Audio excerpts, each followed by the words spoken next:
is there any non-hip hop artist or genre that's significant in your music? I would ask. Yeah, man. I would say I'll tell you, man. You know, R&B, but 80s R&B. So we're talking like Loose Ends, Key Sweat. I even like the old stuff like Dynasty and Empress, and you know, like I like all of that 80s R&B. I'll tell you why. Because back in the day, there was no like hip hop radio station. In New York, it was Kiss and BLS. And then Philly, it was there was a station, Power 99 or something like that. And they played R&B all day. And then in the evenings, you had Marley Marl, Mr. Magic, and Red Alert. In the evenings, they would play hip hop for that 3-4 hours, whatever, 5 hours. And I was yeah, exactly. And exactly like Biggie said, I would literally steal my sister's Duran Duran tape. I'd tape up the holes, and I would dub the shows. So I'd make my own mixes to stop and record, you know, the pause. Yeah. And it's like, and that was and you know, it's a crazy thing because we had that experience and it was pretty universal, even though we had no way of communicating. There was no like, it was just spread like, I don't know what we call it, like in like it's in the ether, man. Like all of a sudden, like when one person does it, it just sort of connects. And you'll even notice that. I even just started noticing that, like as far as production and finding samples. Like, what song was it that 50 Cent had? I had a sample and I made this beat and it was fire. And then I never heard nobody use it before. Then all of a sudden, 50 Cent had it on one of his joints. And I'm like, but that's what I mean. Like all of a sudden something is not relevant, and then it just blows up to the top, and maybe 5 people or maybe even 100 come out with it, but one of them blows with it. You know? Yeah. That's right. Yeah, that's a fact. You know, back in the 80s, and it's funny you say you mentioned the 80s R&B, because they're right along with R&B. There was so many different artists. You mentioned Duran Duran, Police. You can go the list down, man. They made great music in the 80s, and I think that influenced a lot of people back in the days too. 80s might be the highlight for creativity in music, but as far as like the skill set of being a musician, that was kind of built in the late 60s and 70s. So all those dudes like the Commodores, who were funk and soul bands, became R&B groups and shit like that later. Yes, sir. But they had that musicianship of the drug era, and now they were doing like R&B. So they still were nice with the keys, and they were nice with the bass licks, you know. And that all came together. And then you had like crossovers, like who was that group?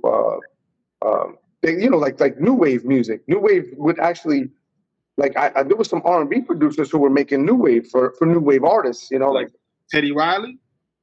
Like maybe like Full Force, like Lisa Cult Jam type, those type records, exactly. like your home type records. Yeah, exactly. But isn't there a group called is it called Animotion? They did like an R&B cover. So they would do like these new wave groups would do R&B covers, like Babyface would produce them, or L.A. Reid. You know, like they would originally make the original composition, and then they would remake it in a new wave version, and. So people were really willing to experiment, and I think that the gates were wide open for experimentation as far as even crossing over genres, you know. And then at the same time, hip hop, it stopped being like the Melly Mel and Furious 5 kind of like hip hop, you know, like that kind of flow, and it became more of the Rakim, where it was like the smooth and like, you know, like he was a game changer, you know what I'm saying? Rakim was the game changer as far as like delivery. And even subject matter, he took it from like in the club and partying to something else, you know, to like what it is basically today, like the version that we have. Right. Yeah, we started counting bars now. Now we could sample anything it's about now. So go ahead, Yada. So what you see, because I mean, it's great to talk to you, because you really understand, you know, and understand the history of things. When you look at like the history of how rap and how things went about hip hop, what do you see now? Do you think that we could revive some of this stuff? Because, you know, it seems like the music aspect is going in a direction, but the rest of the parts of the culture was saying that are trying to revive in some way. How do you think we bring that back together, or even change the music back and open a lane up for people that are trying to do things besides just partying and doing other type of stuff. I mean, I think the genie's out of the bottle with the technology, though, man. You know, because what happens is basically there are so many lanes now, and there's so many lanes that are copies of lanes. You know, like there's just so I would say for what we do, like what I do, and what like sort of like more of the underground boom bap stuff had its revival with Rock Marciano. You know, like that was really he sort of brought it back, and Alchemist and Prodigy and stuff. And there was a difference, like you gentlemen probably remember, like we went from listening to like underground hip hop, which was like it was like kind of underground. There was no separation between underground and mainstream. You would hear Mobb Deep on radio, you would hear Helter Skelter and Boot Camp Click on radio, and then basically what happened was there became like a separation, right? You had hip hop and then R&B, and then there was a merging of it and the commercialization of it. So what we considered like underground hip hop or hard stuff had its own lane with like the Eastern Conference and Raucous, and it became like backpack rap, and it became a separate thing, and it didn't have like its main. It had a lane, but it wasn't in the mainstream lane. And then it kind of had a little bit of a revival with 50 Cent. Was that? I'm sorry. That's not. I said it stayed underground. Once mainstream went its way and went pop or hip hop, underground stayed where it was, and that's how you got your Raucous and your Mos Defs and all that stuff.